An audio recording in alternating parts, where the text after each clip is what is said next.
जय माता दी दोस्तों। आज मैं मुंशी प्रेमचंद जी के कहानियों के पिटारे से बड़ी ही प्यारी सी कहानी लेकर के आई हूँ, खुदी।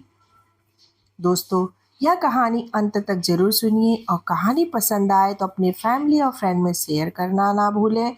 और अगर आप मेरे इस चैनल पे पहली बार आए हैं तो चैनल को सब्सक्राइब करके बगल का बेल आइकन जरूर प्रेस कर दें कि मेरी प्यारी प्यारी कहानियाँ आप तक आसानी से सबसे पहले पहुँच सके। तो चलिए कहानी शुरू करते हैं। कहानी का नाम है खुदी।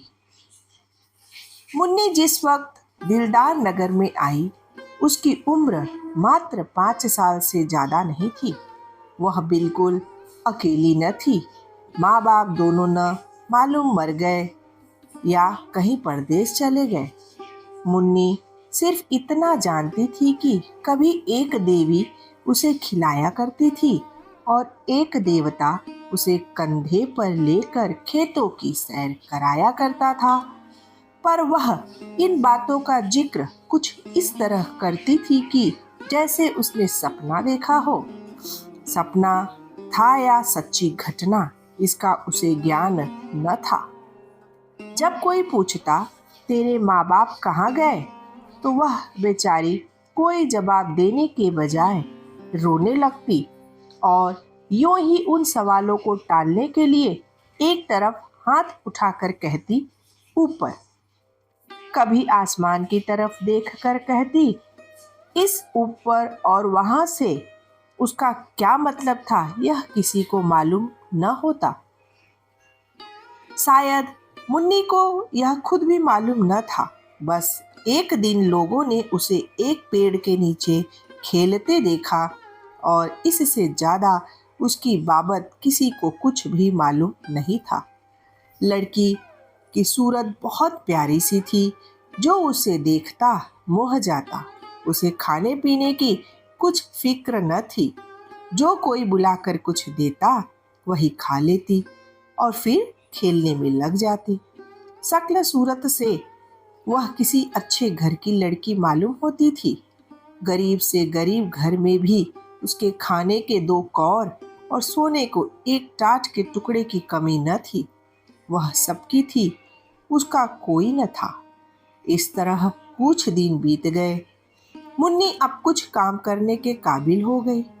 कोई कहता जरा जाकर तालाब से कपड़े धो लो। मुन्नी बिना कुछ कहे सुने कपड़े लेकर चली जाती।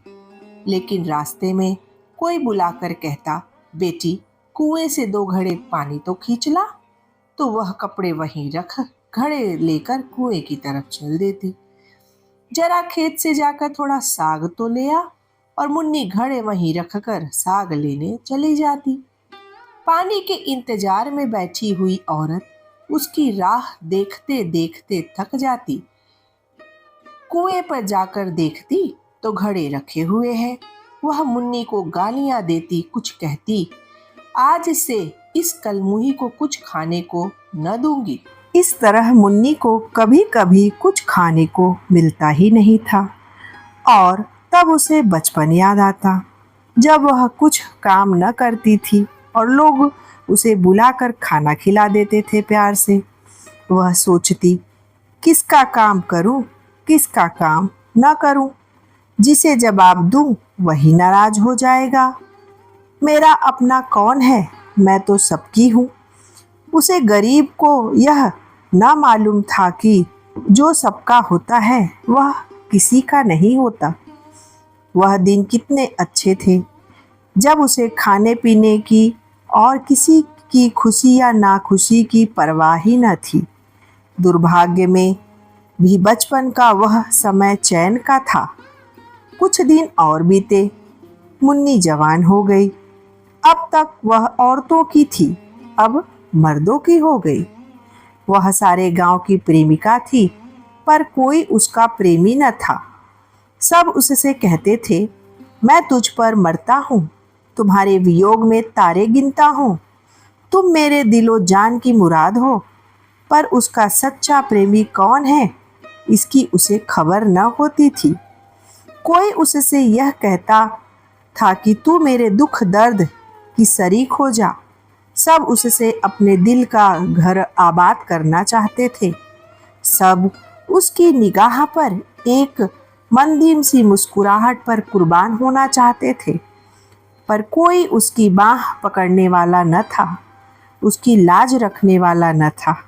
वह सबकी थी, उसकी मोहब्बत के दरवाजे सब पर खुले हुए थे, पर कोई उस पर अपना ताला लगाने के लिए तैयार नहीं मालूम पड़ता था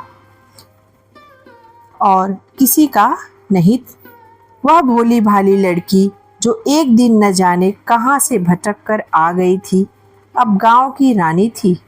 जब वह अपने उन्नत वक्षों को उभार कर रूप गर्व से गर्दन उठाए नजाकत से लचकती हुई चलती तो मन चले नौजवान दिल थाम कर रह जाते थे। उसके पैरों तले आंखें बिछाते कौन था जो उसके इशारे पर अपनी जान न निसार कर देता। वह अनाथ लड़की जिसे कभी गुड़िया खेलने को न मिली, अब दिलों से खेलती थी। किसी को मारती थी, किसी को जिलाती थी, किसी को ठुकराती थी तो किसी को थपकियां देती थी, किसी से रूठती तो किसी को मनाती थी। इस खेल में उसे कत्ल और खून का सा मजा मिलता था। अब पासा पलट गया था। पहले वह सबकी थी, कोई उसका न था। अब सब उसके थे, वह किसी की न थी। उसे जिसे चीज की तलाश थी वह कहीं न मिलती थी। किसी में वह हिम्मत न थी कि जो उससे कहता आज से तू मेरी है। उस पर दिल न्यौछावर करने वाले बहुतेरे थे, सच्चा साथी एक भी न था। असल में उस सरफिरे को वह बहुत नीची निगाह से देखती थी। कोई उसकी मोहब्बत के काबिल नहीं था।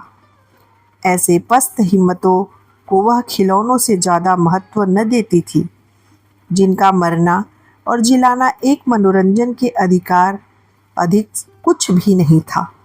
जिस वक्त कोई नौजवान मिठाइयों के थाल और फूलों के हार लिए उसके सामने खड़ा हो जाता तो उसका जी चाहता मुंह नोच लूं।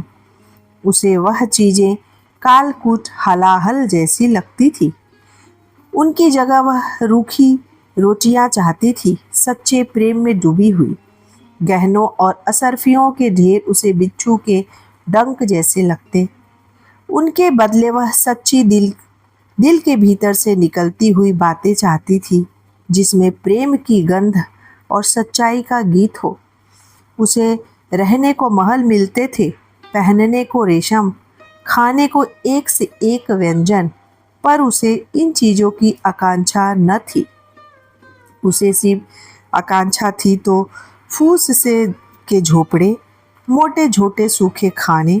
उसे प्राण घातक सिद्धियों से प्राण पोषक निषेध कहीं ज़्यादा प्रिय थे।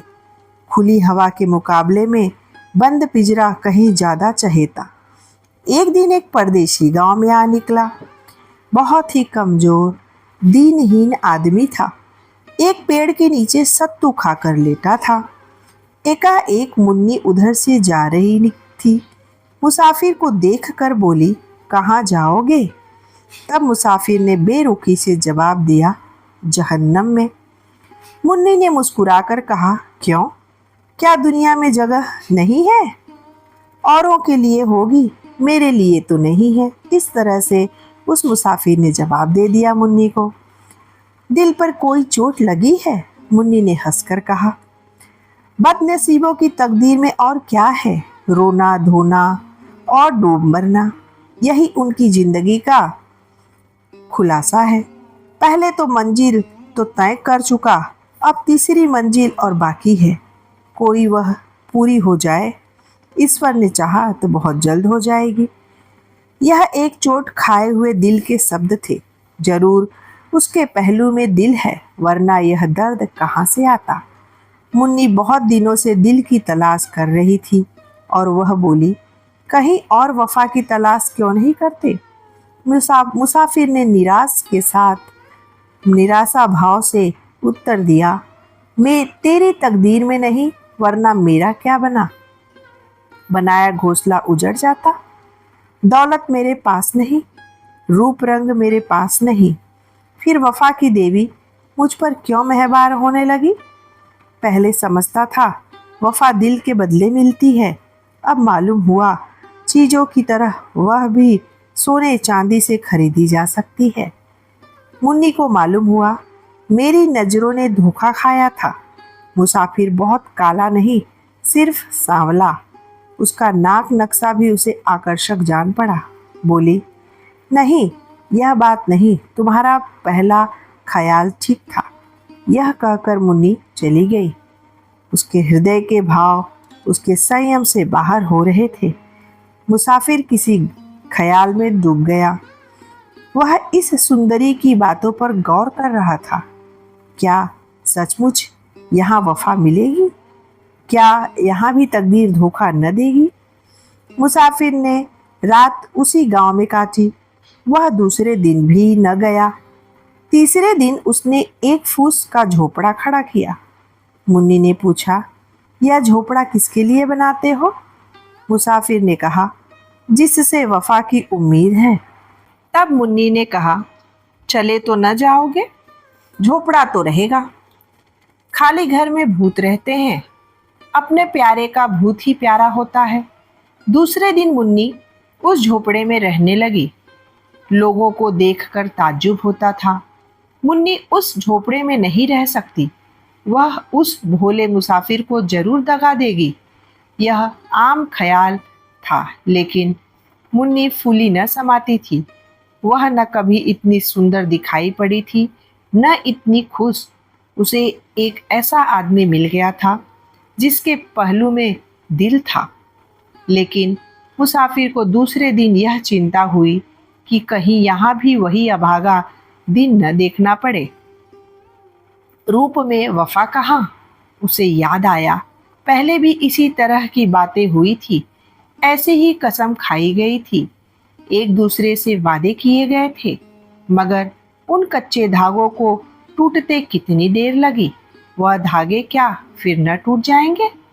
उसके क्षणिक आनंद का समय बहुत जल्द बीत गया और फिर वही निराशा उसके दिल पर छा गई। इस मरहम से भी उसके जिगर का जख्म न भरा। तीसरे रोज वह सारे दिन उदास और चिंतित बैठा रहा और चौथे रोज लापता हो गया। उसकी यादगार सिर्फ उसकी फूस की झोपड़ी रह गई। मुन्नी दिन भर उसकी राह देखती रही। उसे उम्मीद थी कि वह जरूर आएगा, लेकिन महीनों गुजर गए और मुसाफिर लौटकर न आया। कोई खत भी न आया, लेकिन मुन्नी को उम्मीद थी कि वह जरूर आएगा। साल भर बीत गया।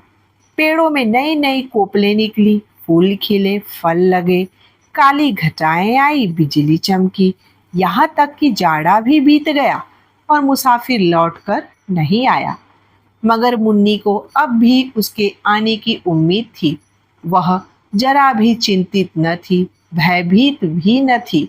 वह दिन भर मजदूरी करती और शाम को झोपड़े में पड़ी रहती। लेकिन वह झोपड़ा अब एक सुरक्षित किला था, जहां सिर फिरो के निगाह के पांव भी लंगड़े हो जाते थे। एक दिन वह सर पर लकड़ी गट्ठा लिए चली जाती थी। एक रसियों ने छेड़खानी की। मुन्नी, क्यों अपने सुकुमार शरीर के साथ यह अन्याय करती हो? तुम्हारी एक कृपा दृष्टि पर इस लकड़ी के बराबर सोना न्यौछावर कर सकता हूं तुम पर। मुन्नी ने बड़ी ही घृणा के साथ कहा, तुम्हारा सोना तुम्हें मुबारक हो, यहाँ अपनी मेहनत का भरोसा है। क्यों इतना इतराती हो? अब वह लौट कर नहीं आएगा। इस तरह से रसिक ने मुन्नी को जवाब दिया। मुन्नी ने अपने झोपड़े की तरफ इशारा करके कहा, वह गया कहाँ जो लौट कर आएगा? मेरा होकर वह फिर कहाँ जा सकता है? वह तो मेरे दिल में बैठा हुआ है। इसी तरह एक दिन एक और प्रेमी जन ने कहा, तुम्हारे लिए मेरा महल हाजिर है, इस टूटे फूटे झोपड़े में क्यों पड़ी हो? मुन्नी ने अभिमान से कहा, इस झोपड़े पर 1,00,000 महल न्यौछावर है। यहाँ मैंने वह चीज पाई है जो और कहीं न मिली और न मिल सकती है। यह झोपड़ा नहीं है, मेरे प्यारे का दिल है। इस झोपड़े में मुन्नी ने 70 साल काटे। मरने के दिन तक उसे मुसाफिर के लौटने की उम्मीद थी। उसकी आखिरी निगाहें दरवाजे की तरफ लगी हुई थी। उसके खरीदारों में कुछ तो मर गए, कुछ जिंदा हैं, मगर जिस दिन से वह एक की हो गई, उसी दिन से उसके चेहरे पर दीप्ति दिखाई पड़ी, जिसकी तरफ ताकते ही वासना की आंखें अंधी हो जाती। खुदी जब जाग जाती है तो दिल की कमजोरियां उसके पास आते डरती हैं। तो मेरे प्यारे दोस्तों, यह मुंशी प्रेमचंद जी की प्यारी सी कहानी खुदी आपको कैसी लगी, इसका अपना फीडबैक कमेंट बॉक्स में लिख करके ज़रूर दीजिएगा। और अगर आप मेरे चैनल पे पहली बार आए हैं और अब तक चैनल को सब्सक्राइब नहीं किए हैं तो प्लीज़ चैनल को सब्सक्राइब करके बगल का बेल आइकन ज़रूर दबा दें, कि ताकि इसी तरह से प्यारी प्यारी कहानियाँ आप तक आसानी से पहुँचती रहे। फिर से मैं एक प्यारी सी कहानी के साथ अगले वीडियो में मिलूंगी। तब तक के लिए बोलो जय माता दी।